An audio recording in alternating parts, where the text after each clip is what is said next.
안녕하세요. 결혼한 지 4년 차의 30대 주부입니다.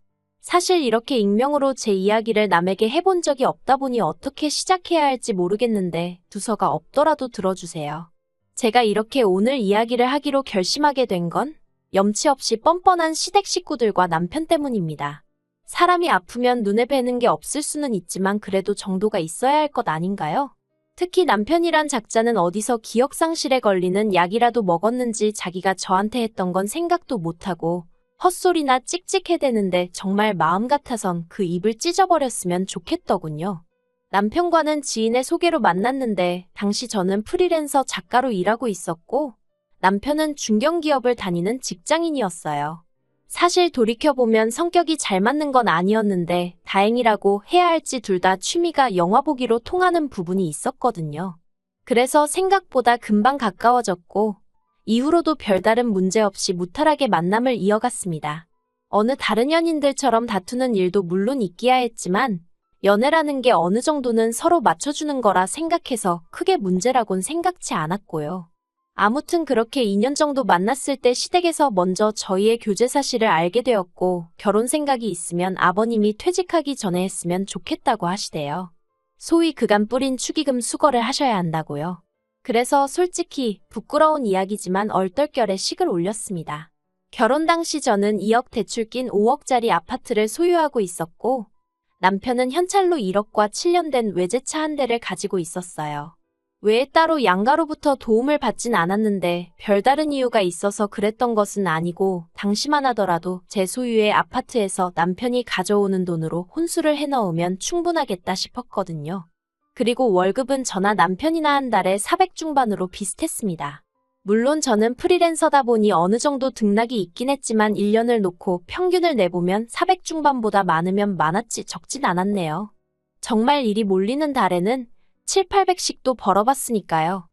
그런데 결혼한 지 얼마 되지 않아 친정어머니가 암이라는 사실을 알게 되었습니다. 외할머니도 위암으로 돌아가셨는데 친정어머니도 위암이라고 하니 눈앞이 노랗고 하늘이 무너지는 것 같더라고요.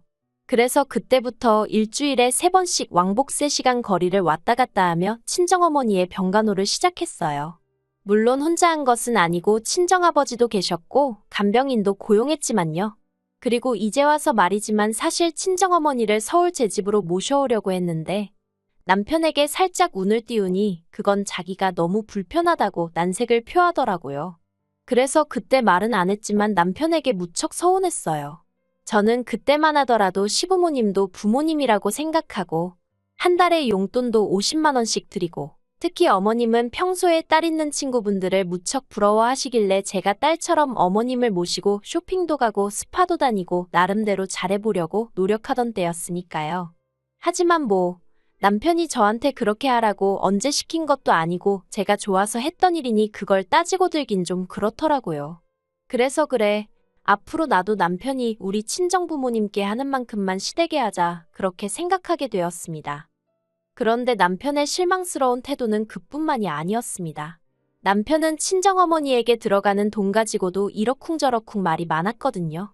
사실 병간호를 위해 내려갈 때면 저는 반찬을 직접 해가기도 하고 그게 여의치 않으면 몸에 좋다 하는 음식을 사가기도 하고 또 꼭 제가 내려가지 않는 날이더라도 이것저것 챙겨 보내드리기도 했어요. 그런데 남편이 저더러 매번 교통비에 이것저것 돈이 얼마냐면서 적금은 하고 있는 거냐 어쩌냐 별걸 다 신경 쓰더군요. 참고로 저희는 애시당초벌이가 비슷하다 보니 서로 매달 200만 원씩 생활비조로 내놓는 거 외에는 일절 터치하지 않기로 하고 결혼을 했었고 친정에 들어가는 돈은 전부 제 주머니에서 나오는 제 돈이었습니다. 그런데 언젠가부터 남편이 이달엔 얼마 벌었냐, 요새는 계약이 얼마나 들어오냐며 제 돈에 관심을 보이기 시작하더니 아예 대놓고 간섭을 하려드니까 어처구니가 없었지요. 그래서 내가 당신에게 돈 1,000원 보태달라고 한 것도 아니니 관심 끄라 했습니다. 솔직히 저라고 처음부터 남편에게 말을 그렇게 냉랭하게 했던 것은 아니에요. 제가 그렇게 된 데에는 다 이유가 있었습니다. 처음 친정어머니가 암 판정을 받았을 때 제가 당시 남편에게 부탁한 게 한 가지 있었는데 그건 바로 한 달에 한두 번이라도 저와 같이 친정어머니를 만나러 가줬으면 한 것이었어요. 친정어머니는 사위사랑은 장모라는데 그렇게 해주질 못해 몹시 미안해하고 계셨고, 저희 시댁 볼 낯이 없다면서 한참 신혼을 즐겨야 하는 딸이 하루가 멀다 하고 친정에 내려오게 만들었다며 혹시나 제가 시댁에서 미움을 받진 않을지 걱정을 많이 하셨거든요. 그렇다 보니 저는 남편이 이따금씩 얼굴이라도 보여드리고 장모님 걱정 마시라고 건강만 생각하시라는 그런 따뜻한 말 한마디 정도만 해줬으면 싶대요. 하지만 남편의 반응은 냉정하기 짝이 없었습니다. 기껏 한다는 소리가 위암 이기면 생존율이 70%나 된다면서 장모님이나 저나 너무 유난스럽다고 했으니까요.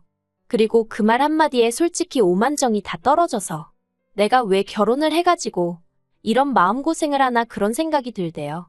솔직히 시아버지만 아니었으면 결혼을 천천히 하거나 안 했을 수도 있고 그러면 친정어머니를 더 가까이에서 챙겨드릴 수도 있었을 테니까요. 하지만 이미 돌이킬 수 없는 일을 곱씹고 괴로워할 만한 마음의 여유가 제게는 없었습니다. 말이 나와서 말이지만 친정어머니 병간호를 한다고 해서 제가 아내나 며느리로서 역할에 소홀했던 것도 아닙니다. 맞벌이임에도 불구하고 저는 프리랜서라 집에서 일하는 시간이 대부분이라는 이유로 남편은 집안일을 제가 하는 게 당연하다고 생각하는 눈치였는데 솔직히 말해서 친정어머니가 편찮으시기 전에는 이 일로 남편하고 부딪히고 싸울 힘이 있었거든요. 그런데 당장 정말 신경을 써야 하는 일이 생기니까 남편하고 사사건건 부딪힐 만큼 정신적 여유가 없었네요. 오히려 남편에게 싫은 소리 하느라 에너지를 쓸 바에는 그냥 내가 하고 말지 그런 마음이었달까요? 그래서 집안일은 그때그때 제가 하거나 사람을 불러서 했어요. 마찬가지로 시댁에 경조사가 있을 때도 가능한 빠지지 않고 참석해서 몸으로 때울 건 몸으로 때우고 돈으로 해결되는 일은 돈으로 해결했습니다. 그리고 솔직히 설령 제가 조금 부족했다고 해도 다른 상황도 아니고 시부모님께는 사돈이고 남편에겐 장모님인 저희 친정어머니가 편찮으신 상황이었으니 도움까지는 아니더라도 적어도 이해는 받을 수 있을 거라고 믿었지요. 아니, 인간적으로 이해를 해주는 게 맞지 않나요? 하지만 시어머니는 제가 친정어머니 병간호로 당신 아들에게 소홀하진 않을지 그 부분에만 연연하셨고 그런 와중에도 당신 생일상을 차리기를 요구하셨습니다. 그리고 그런 분위기에서 남편은 한 번도 제 편에 선 적이 없었지요. 그렇다 보니 언젠가부턴 남편에게 일말의 기대조차 하지 않게 되었고 그래서 오히려 더 이 악물고 소위 제알도리는 해내고 말았습니다. 그리고 무엇보다 행여 금전적으로 남편에게 의지하게 되기라도 하면 큰일 나겠구나 싶어서 일도 줄이지 않았고요. 이후로 친정어머니는 위 절제수를 받으셨고 아직 5년이 되질 않아 완치 소식은 못 들었지만 매번 추적검사 때마다 예후가 좋아서 솔직히 친정아버지나 저나 마음을 많이 놓은 상황이긴 해요. 무엇보다 친정어머니가 당신 스스로 병원에서 시키는 대로 철저히 식단과 운동을 지켜주고 계시기 때문에 감사할 뿐이지요. 그런데 그런 와중에 운명의 장난이라고 해야 할지 이번엔 시아버지가 위암이라는 소식을 듣게 되었습니다. 솔직히 시아버지가 저에게 뭐 실수하신 것도 없고 그렇다고 평소에 저를 어렵게 하신 것도 아니었어요. 하지만 시아버지의 위암 소식을 듣고도 제가 그렇게 슬프지 않았던 건 시어머니나 남편 때문이었다고 생각합니다. 냉정하게 들리겠지만 니들은 어떻게 하는지 한번 보자 이런 생각도 들더라고요. 그런데 남편이 저한테 황당한 소리를 합니다. 시아버지도 잘 부탁한다고요. 제가 어이가 없어서 잘 부탁하긴 뭘 잘 부탁하느냐고 따졌습니다. 그랬더니 한다는 소리가 장모님 병간호해드릴 때는 지극정성으로 하지 않았냐면서 시아버지한테도 그렇게 해달라나요. 어이가 없어서 친정어머니야 내 어머니니까 그렇게 했지. 시아버지한테 내가 그렇게 어떻게 하느냐 했어요. 할 거면 당신 아버지니까 당신이 하라고요. 그랬더니 남편이 저더러 너 그렇게 안 봤는데 말을 어떻게 그렇게 하냐면서 시아버지가 남이냐입니다. 그래서 너는 장모가 남이라서 그렇게 강 건너 불구경하듯 가만히 있었냐고 저도 지지 않고 쏟아냈어요. 그랬더니 그땐 자기가 일을 하느라 바쁘기도 했고 어쩌고 옮겨졌기에도 구차스러울 만큼 구질구질한 변명을 쏟아내는 게 아니겠어요. 그래서 나는 지금 노냐고. 나도 지금 일하고 있고 계약건도 많아서 시아버지 들여다볼 틈 없다고 그러니 나한테는 일절 기대하지 말라 했습니다. 그리고 정말 저도 못된 건지 이런 다툼이 오가는 동안 화가 나면서도 한편으론 고소하단 생각이 들더라고요. 내가 그렇게 동분서주하며 일하고 살림하고 거기다 병간호까지 하는데도 시어머니한테 라면을 연속 이틀을 먹었네 3일을 먹었네 헛소리를 해대가지고 욕을 먹게 했었지. 스스로조차 잊었다고 생각한 기억의 조각들이 떠오르면서 그럴수록 남편이 미워지더라니까요. 그리고 더 어이가 없는 건 친정에서 저는 외동딸이지만 남편은 삼형제예요. 다만 큰아주버님은 진작에 이혼해서 혼자 살고 있고 작은아주버님은 미혼인데다 직장 문제로 제주도에서 지내고 있었거든요. 그렇다 보니 그나마 시댁에서 1시간 거리에 사는 저희가 제일 만만하다고 보인 건지 아주버님 두 분 다 저희가 해야 한다는 식이더라고요. 그런데 말이 저희지. 솔직히 저더러 하라는 거였지요. 심지어 시어머니마저 당신은 태어날 때부터 몸이 약하고 기력이 없는 사람이라 남의 병간호는 못한다면서 제가 해줬으면 좋겠다고 하셨습니다. 정말 무슨 언제부터 그러셨다고 제 두 손을 꼭 붙잡고는 내가 믿는 건 아가 너밖에 없다 하시는데 그동안 그렇게 잘해드렸어도 정작 친정어머니 아프시니까 당신 아들한테 소홀할까봐 벌벌 떠시던 분이 이제 와서 아가아가 하시는 게 얼마나 듣기가 싫던지요. 그래서 시어머니께 단호하게 저한테 아무런 기대도 하지 마시라 말씀드렸습니다. 시아버지가 편찮으신 건 유감이지만 일단 저도 처리해야 할 일도 너무 많고 정 시아버지 병간호할 사람이 여의치가 않으면 저희 남편을 데려가시라 했어요. 아마 모르긴 몰라도 이런 상황에 쓸 수 있는 휴가제도 같은 게 회사에 있을 거라고요. 그리고 설령 없다고 해도 무급휴가라도 써야 하지 않겠냐고.